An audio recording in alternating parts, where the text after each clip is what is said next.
Hello everyone, I am Akash and I teach mathematics and I have started a video series of complete syllabus of your mathematics in which your syllabus will be completed in less than 3 months, and this is our first video in which we will learn about real numbers. तो real numbers क्या होता है और फिर हम इसके question solve करेंगे introduction देखने के बाद। तो इसमें क्या क्या है, एक तो रियल नंबर, दूसरा यूक्लिड डिवीजन लेमा और थर्ड है यूक्लिड डिवीजन एल्गोरिदम। ठीक है, तो सबसे पहले रियल नंबर क्या है, रियल नंबर चैप्टर क्या है। तो नंबर्स दो तरह के होते हैं, एक तो रियल नंबर, दूसरे इमेजिनरी नंबर। ठीक है, तो इमेजिनरी नंबर्स कौन से होते हैं जो कि एक जो हमें नेक्स्ट क्लास में पढ़ना है, इसको आई से रिप्रेजेंट करते हैं √-1। इसको हम कहते हैं इमेजिनरी नंबर, जो कि हम नेक्स्ट हायर क्लास में पढ़ेंगे इसके बारे में। और अभी हम पढ़ रहे हैं रियल नंबर्स। तो रियल नंबर्स कौन से होते हैं, अब तक हमने जितने नंबर्स पढ़े हैं, चाहे वो नेचुरल नंबर हो, होल नंबर हो, इंटीजर्स हो, रेशनल हो, इरेशनल हो, प्राइम नंबर हो, कंपोजिट नंबर्स हो, ये सारे नंबर्स रियल नंबर्स होते हैं। तो फर्स्ट तो ये है कि अभी हम सिर्फ रियल नंबर्स के बारे में पढ़ेंगे और 11th-12th में आप पढ़ेंगे इमेजिनरी नंबर्स के बारे में। इमेजिनरी नंबर्स, उसके बाद कॉम्प्लेक्स नंबर वो भी आएगा जिसमें रियल और इमेजिनरी दोनों मिक्स हो जाएगा। तो सबसे पहले तो ये हुआ। सेकेंड है इसमें क्या कि यूक्लिड डिवीजन लेमा, ये क्या है। तो यूक्लिड डिवीजन लेमा के बारे में जब आप पढ़ना स्टार्ट करते हैं तो बहुत सारे वीडियोज़ में यूट्यूब पे बहुत सारे लोग ऐसे पढ़ाते हैं कि उसका फॉर्म वो चेंज कर देते हैं। अल्टीमेटली रिजल्ट तो वही रहता है, लेकिन किसी के स्टेटमेंट को बदल देते हैं। तो स्टेटमेंट को बदलना नहीं चाहिए। कोई भी जो थ्योरम दे के गया है, थ्योरम को एज इट इज़ रहने देना होता है हमेशा ही। और जब आप कहीं बता रहे हैं या तो आप उसको लिखना है, आपको रिजल्ट को, तो एज इट इज़ लिखना चाहिए। बाकी समझने के लिए आप उसको जैसे समझना वैसे समझ सकते हैं। तो सबसे पहले यूक्लिड डिवीजन लेमा में क्या है, इन्होंने कहा कि किसी भी दो इंटीजर्स ए और बी को के लिए हमेशा क्यू और आर ऐसे इंटीजर्स होते हैं जो कि हमेशा इस फॉर्म को सेटिस्फाई करते हैं, जहां आर का वैल्यू जो है हमेशा बी से कम होगा और 0 से ज़्यादा ये बराबर होगा। ये इन्होंने कहा, मतलब यूक्लिड डिवीजन लेमा ये कहता है। लेमा मतलब थ्योरम होता है। थ्योरम का मतलब कि कोई प्रूवन फैक्ट है। मतलब ए और बी दो नंबर्स हों, अगर जो दो नंबर्स हमारे पास हैं ए और बी, तो उसके लिए हमेशा क्यू और आर दो ऐसे नंबर्स होते हैं जो कि इस इक्वेशन को सेटिस्फाई करते हैं। हर नंबर के लिए, दुनिया के हर नंबर ए और बी के लिए, अगर हम सपोज एक एग्जांपल ले लेते हैं 10 और 3, कि 10 और 3 कैसे सेटिस्फाई करेगा भाई इस इक्वेशन को। तो 10 और 3 तब सेटिस्फाई करेगा जब हम 10 को यहाँ रखेंगे, 3 को 3 से मल्टीप्लाई कर देंगे और 1 रख देंगे। तो इस 3 के लिए ये है हमारा ये वाला 3, ये वाला। अब क्या है उसमें Q ये इसके लिए एग्जिस्ट करता है एक स्पेसिफिक नंबर जो कि हर नंबर के लिए अलग होगा, और ये R ये अलग से एग्जिस्ट करता है। तो इन्होंने यूक्लिड डिवीजन लेमा हमें ये कहता है कि ए और बी दो नंबर्स के लिए हमेशा क्यू और आर दो ऐसे नंबर्स एग्जिस्ट करते हैं, यूनिक नंबर्स, जो कि इस इक्वेशन को सेटिस्फाई करेंगे, जहां कंडीशन क्या है कि बी का वैल्यू हमेशा आर से कम होगा, सॉरी आर का वैल्यू बी से कम होगा और आर का वैल्यू या तो 0 होगा या 0 से ज़्यादा होगा। तो अगर जो कहीं आपको यूक्लिड डिवीजन लेमा लिखना आता है या बताना होता है तो आपको यही बताना होगा। अब क्या है, ये चीज़ क्या है, हम देखते हैं कि जब हम लोग सब दिन डिवीजन पढ़ रहे हैं, जो लॉन्ग डिवीजन मेथड है, सपोज हम 10 में डिवाइड करते हैं 3 से, तो 3 3 जा 10, 3 3 जा 9 हो गया। इस 10 में से माइनस कर देते हैं, इसको ऐसे भी लिखते हैं, कुछ लोग ऊपर भी लिख सकते हैं, ऐसे भी, दोनों एक ही बात है। ठीक है, इसमें कोई फ़र्क नहीं है। तो हमने क्वोशेंट को यहाँ लिख दिया। अब क्या है, यहाँ बच गया 1। तो हम लोग ये हमेशा से देखते आए हैं कि ये होता है हमारा डिविडेंड,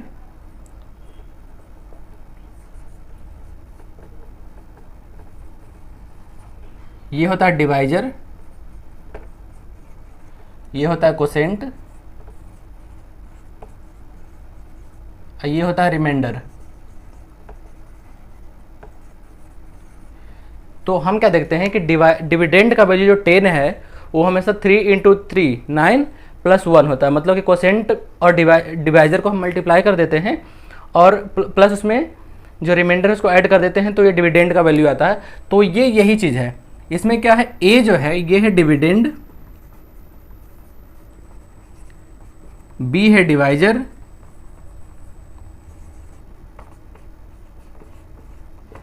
क्यू है कोसेंट, इसीलिए क्यू से इसको डिनोट भी कर रहे हैं,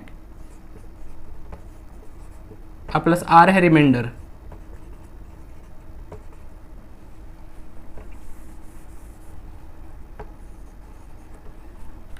और क्या है, आर का वैल्यू बी से कम और 0 से ज़्यादा है, मतलब कि रिमाइंडर का वैल्यू हमेशा डिवाइजर से कम हो, रिमाइंडर का वैल्यू हमेशा डिवाइजर से कम होता है और 0 से ज़्यादा होगा या 0 के इक्वल होगा।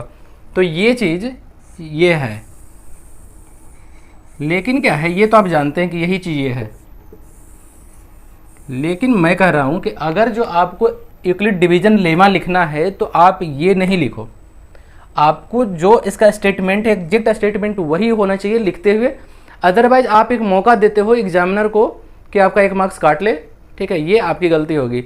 बाद में आप उससे आर्ग्यूमेंट करो, क्या होगा नहीं होगा वो बाद की बात है।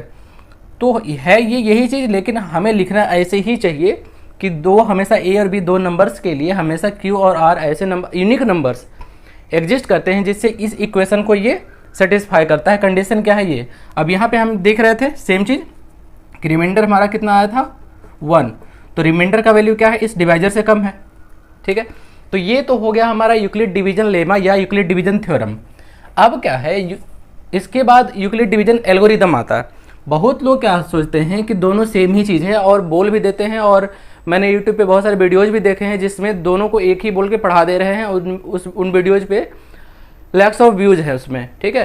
तो यहाँ पे क्या है, इस बात को ध्यान से समझना कि ये दोनों एक ही चीज़ नहीं है, दिखता एक ही है लेकिन दोनों अलग चीज़ है। अगर हमारे पास एक एप्लीकेशन है, सपोज करते हैं जो मोबाइल में एप्लीकेशन आपके पास होता है, तो उस एप्लीकेशन के अंदर क्या है, बहुत सारा डेटा है, बहुत सारे उसके अंदर प्रोग्राम है। तो क्या एप्लीकेशन को हम प्रोग्राम कहते हैं? नहीं। या डेटा कह देंगे? नहीं।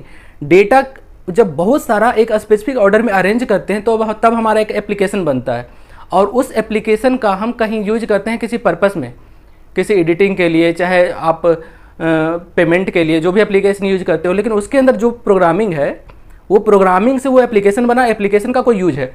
वही चीज़ यहाँ पे क्या है कि लेमा एक प्रूवन फैक्ट जो इन्होंने कहा कि A इक्वल टू हमेशा B into q plus r होगा, आर का वैल्यू B से कम होगा और 0 के इक्वल या ज़्यादा होगा। ये इन्होंने जो कहा, इसी को यूज करके HCF निकालने के लिए उन्होंने एल्गोरिदम बनाया। अब एल्गोरिदम कैसे बनाया, अगर हम कह दें कि दोनों एक ही है, बिल्कुल एक ही है, तो सबसे पहले हम एल्गोरिदम को समझते हैं। उसमें उन्होंने क्या कहा कि ये जो है थ्योरम, ये लेमा, इसी को हम बार बार यूज करेंगे तब तक जब तक कि हमारा रिमाइंडर 0 ना हो जाए, ठीक है। और क्या है, अगर जहाँ पे 0 हो जाएगा रिमाइंडर, वहाँ पे जो डिवाइजर का वैल्यू होगा वो हमारा HCF होगा। मतलब क्या है, ये तो हमारा हो गया, ये हमारा हो गया लेमा या थ्योरम कह लो। एल्गोरिदम में इन्होंने क्या बताया कि इसी को बार बार यूज करना है तब तक जब तक रिमाइंडर 0 ना आ जाए, और जहाँ पे रिमाइंडर 0 आ जाएगा वहाँ पे जो डिवाइजर का वैल्यू होगा वो HCF निकालने, वो उसका HCF होगा, ठीक है। तो ये क्या है, ये एक मेथड है to find out HCF of 2 numbers, 2 या 3 नंबर्स जो भी हो। तो 2 नंबर्स का अगर HCF निकालना हो तो हम इस एल्गोरिदम को यूज करते हैं। तो अब 2 नंबर सपोज हमें अगर दे दिया कि 16 है और 12 है, इसका LCM निकालना है, सॉरी HCF निकालना है, तो क्या सिर्फ हम ये कर देंगे तो HCF निकल जाएगा? नहीं निकलेगा। या इसी को हम बार बार कर दें तो कैसे कर देंगे, उसका कोई ऑर्डर होना चाहिए। तो वो ऑर्डर जो उन्होंने बताया वो है इसका एल्गोरिदम, यूक्लिड डिवीजन एल्गोरिदम, जो कि स्पेसिफिक पर्पस से यूज होता है। वो क्या है, HCF निकालने के लिए, फाइंड आउट करने के लिए, HCF फाइंड आउट करने के लिए ये इसको हम यूज करेंगे। अब उसमें हम क्या करेंगे, सपोज C और D, हम यहाँ पे फिर से A और B का हम निकाल सकते हैं HCF, लेकिन कन्फ्यूजन ना हो इसलिए यहाँ पे C और D मानते हैं कि 2 नंबर C है, एक C है एक D है। C और D का अगर जो HCF निकालना है तो क्या करेंगे, हम सबसे पहले क्या लिखेंगे, इसमें C और D में हम लगाएंगे ये यूक्लिड डिवीजन थ्योरम लगाएंगे। तो क्या लिखेंगे, C को D इंटू एक कोसेंट लिखेंगे प्लस रिमाइंडर लिखेंगे। अब क्या है, अगर ये R का वैल्यू 0 हो गया तब D हमारा हो जाएगा HCF। लेकिन अगर जो r का वैल्यू इस पे 0 नहीं हुआ, फिर हम क्या करेंगे, उसके बाद कुछ जगह फिर से लगा दें, तो फिर C से D पे फिर से लगा देंगे तो नहीं आएगा, कभी HCF नहीं निकलेगा। तो एल्गोरिदम क्या कहता है कि अब क्या है, ये जो D है, सिंस ये रिमाइंडर 0 नहीं हुआ है, इसलिए इस D को अब हम बना लेंगे डिविडेंड, ये आगे आ जाएगा। और ये R जो है, R अब हमारा बन जाएगा न्यू डिवाइजर, उसके बाद एक न्यू क्वोशिएंट आएगा प्लस एक न्यू रिमाइंडर आएगा। अगर जो हम सेम होता तो इसको हम ऑर्डर चेंज करके क्यों लगाते, ऑर्डर हमने चेंज किया, अब हम इसको ये भी कह रहे हैं कि हमने यही लगाया है क्योंकि फिर से हमने एक नंबर को दूसरे नंबर के साथ मल्टीप्लाई किया है, लेकिन एक स्पेसिफिक ऑर्डर में किया। अगर जो यहाँ पे ये 0 हो जाता है तो ये R1 का वैल्यू अगर 0 हो जाता है तो हमारा ये आंसर हो जाएगा HCF। लेकिन अगर सपोज फिर से ये 0 नहीं हुआ तो फिर हम क्या करेंगे, अब क्या है, ये जो न्यू सेकेंड वाले टर्म में ये जो न्यू डिवाइजर था, इसको हम आगे लेके आएंगे, इसको डिविडेंड बना लेंगे, और क्या है, ये जो प्रीवियस रिमाइंडर था इसको हम डिवाइजर बनाएंगे, और एक नया क्वोशिएंट हम सोचेंगे, और प्लस एक न्यू रिमाइंडर आएगा R2। इस तरह से क्या है, अब अगर जो ये रिमाइंडर 0 हो रहा तो हमारा आंसर ये होगा। अब क्या है, अगर जो ये R2 0 हो जाता तो ये R1 हमारा आंसर हो जाएगा। तो इस तरह से ये एल्गोरिदम है HCF फाइंड आउट करने के लिए। और ये क्या था, ये लेमा था, इस लेमा को हमने यहाँ भी यूज किया, फिर से यहाँ यूज किया, फिर से यहाँ यूज किया अलग नंबर्स के लिए। लेकिन नंबर्स कौन से होंगे ये हमने इस वाले से डिसाइड किया, इस एल्गोरिदम के वजह से। तो इस तरह से ये यूक्लिड डिवीजन एल्गोरिदम है, इससे HCF निकालते हैं। अब क्या है, बहुत सारे लोग इसमें कंफ्यूज होंगे। सपोज हमने ये तो समझ में आ गया, अब हम इसको ऐसा मिटा के एक एग्जाम्पल देखते हैं। सपोज हमें HCF निकालना था 20 का और 16 का। सपोज कर लो कि 20 और 16 का HCF निकालना है, तो पहले हम इस मेथड से निकालेंगे। उससे पहले हम जानते हैं कि HCF क्या होता है। HCF का मतलब होता है highest common factor, HCF highest common factor. अब क्या है, हाईएस्ट तो ठीक है, जो सबसे बड़ा होगा, कॉमन भी पता है जो सब में कॉमन होगा। फैक्टर क्या होता है, किसी भी नंबर को जो नंबर डिवाइड कर सकता है उन नंबर्स को उसका फैक्टर कहते हैं। फॉर एग्जांपल अगर हम 12 की बात करें तो 12 को कौन कौन सा नंबर डिवाइड करता है, वो सारा नंबर इसका फैक्टर होगा। तो 12 के फैक्टर्स हो जाएंगे, एक तो 1 डिवाइड कर देगा 12 को, 2 भी डिवाइड करेगा, 3 भी करेगा, 4 भी करेगा, 6 भी करेगा, 12 भी करेगा। अब क्या है, दूसरा हम अगर 16 का निकालते हैं, 16 का कौन कौन सा होगा फैक्टर्स। तो 16 को 1 डिवाइड कर सकता है पूरी तरह से, 2 डिवाइड कर सकता है, 3 नहीं करेगा, 4 कर सकता है, 5 नहीं करेगा, 6 नहीं करेगा, 7 नहीं करेगा, 8 कर सकता है, 9, 10, 11, 12, फिर 16 करेगा। तो यहाँ पे क्या है, ये एक नंबर है 12, ये नंबर है 16, इनके फैक्टर्स हमने लिख दिया है। अब क्या है, इसमें कॉमन फैक्टर्स कौन कौन से हैं, दोनों में कॉमन फैक्टर। तो कॉमन फैक्टर एक तो 1 है जो कि दोनों में है, एक 2 है जो कि दोनों में है, फिर 4 है दोनों में है, 4 के बाद कॉमन कोई नहीं है। तो ये तो कॉमन फैक्टर हो गया 1, 2, 4। अब क्या है, हाईएस्ट कॉमन फैक्टर कौन सा होगा, इसमें से हाईएस्ट कौन सा है, हाईएस्ट वैल्यू का। तो हाईएस्ट वैल्यू इन तीनों में है 4, तो 4 होता है 12 और 16 का HCF। तो ये इस तरह से हमारा ये HCF होता है कि जो हाईएस्ट कॉमन फैक्टर है। तो इस तरह से एक तो हमारे पास ये मेथड होता है HCF निकालने का। एक मेथड क्या है यहाँ पे है, जो अभी हम लोग यूक्लिड डिवीजन एल्गोरिदम से सोल्व करके देखेंगे। जैसे 20 और 16 का निकालना है HCF, तो इसमें हम लगाएंगे यूक्लिड डिवीजन लेमा। तो इसके अकॉर्डिंग क्या होना चाहिए, 20 को हम लिख सकते हैं 16 इंटू समथिंग प्लस यहाँ पे कोसेंट प्लस R। तो यहाँ पे Q और R का वैल्यू क्या होगा, 16 में हम 1 से मल्टीप्लाई करेंगे तो 16 हो जाएगा, प्लस उसमें हम 4 ऐड कर देंगे तो ये हो जाएगा 20। ये 20 कैसे होगा, 16 इंटू 1 प्लस 4। अब क्या है, ये रिमाइंडर का वैल्यू 0 नहीं हुआ है, इसलिए अभी इसको और आगे करना पड़ेगा। तब आगे क्या करेंगे, अब जो न्यू डिवाइजर, इसमें जो डिवाइजर था, सिंस रिमाइंडर 0 नहीं हुआ है इसलिए इस इक्वेशन में जो डिवाइजर था 16, इसको हम डिविडेंड बनाएंगे। 16 को आगे लेके आ गए। अब क्या है, अब नया डिवाइजर कौन सा बनेगा, जो रिमाइंडर था ये 4। अब 4 में हम क्या कोसेंट से मल्टीप्लाई करें और क्या रिमाइंडर ऐड करें कि 16 हो। तो 4 में हम 4 से जब मल्टीप्लाई करते हैं तो 16 हो जाता है, रिमाइंडर 0 हो जाता है। तो अब क्या है, यहाँ पे हम क्या देख रहे हैं कि रिमाइंडर तो हमारा 0 हो गया, तो रिमाइंडर जब 0 हो गया तो इन दोनों का HCF क्या होगा, ये डिवाइजर, तो HCF क्या हो जाएगा, ये जो न्यू डिवाइजर है 4, ये 4 नहीं, ये 4, ठीक है, क्योंकि यहाँ तो हम कोसेंट लिख रहे हैं बाद में, पहले लिख रहे हैं डिवाइजर, तो ये हो गया HCF। अब क्या है, अगर जो ये टर्म थोड़ा और लंबा होता तो बहुत सारे लोग इसमें कंफ्यूज होने लग जाते हैं कि किस टर्म को, जैसे कि यहाँ पे पता है कि इसको यहाँ लेके आ गए, इसको यहाँ लेके आ गए, तो ये कंफ्यूज होने लग जाते हैं कि इसको किस तरह से किस टर्म को आगे लेके आए और किसको कोसेंट बनाए, किसको डिवाइजर बनाए। तो उसके लिए क्या है, कभी भी नंबर बड़ा हो तो आप डायरेक्टली तो वैसे भी नहीं पता कर सकते कि कितना इंटू कितना हम यहाँ पे करें। फॉर एग्जाम्पल एक बड़ा नंबर होता है, जैसे कि एक एग्जाम्पल बुक का ले लेते हैं, सपोज, एक मिनट, सपोज हम एग्जाम्पल लेते हैं 867 और 255। अगर हम इन दोनों नंबर्स का एग्जाम्पल ले लें तो इसमें क्या है, हम आगे चल के कन्फ्यूज हो जाएंगे। जैसे कि इसको हम करके देखते हैं, 867 255 को यहाँ लिखेंगे, ये हो गया A, ये हो गया B, इसमें हम लगा रहे हैं क्या चीज़, यूक्लिड डिवीजन लेमा। इसमें हम इसको क्या करेंगे, कितना टाइम्स करेंगे मल्टीप्लाई, समझ नहीं आ रहा, 3 टाइम्स करें, 2 टाइम्स करें, 3 टाइम्स करेंगे तो 600, 700 समथिंग, तो 3 टाइम्स हो जाएगा। अब ये वैल्यू कितना हो गया, समझ नहीं आ रहा, मल्टीप्लाई करके हम इधर क्या कहते हैं, इसको अलग, इसको करेंगे 15, 6, 7, इसको इधर से सोल्व करना पड़ गया। अब इसमें हम फिर से इसमें इसको माइनस करेंगे, 8, 6, 7 से माइनस करेंगे, तब हम R लिख सकते हैं। ये हो गया 2, 0, 1, तो फिर से 1 0 लिखेंगे। मतलब कि हमें रफ वर्क यहाँ बहुत कुछ करना पड़ रहा है कि कोसेंट यहाँ पे Q का वैल्यू क्या होगा, R का वैल्यू क्या होगा, ये जानने के लिए हमें रफ वर्क बहुत करना पड़ रहा है। तो जब रफ वर्क करना पड़ ही रहा है तो हम इसको लिखने के लिए हम एक दूसरा मेथड स्टार्ट कर लेते हैं। मेथड क्या है, जो हम करते आए हैं लॉन्ग डिवीजन मेथड से जो HCF निकालते हैं, हम वो साइड में कर लेते हैं, उसके बाद हम इसको लिखेंगे।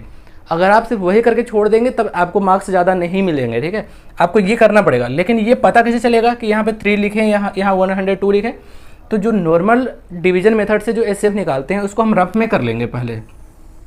सपोज हम यहाँ पे रफ में, उसके बाद इस इक्वेशन को लिखना एकदम आसान हो जाएगा। कैसे, हमें HCF निकालना था 867 का और 255 का, तो HCF जो हम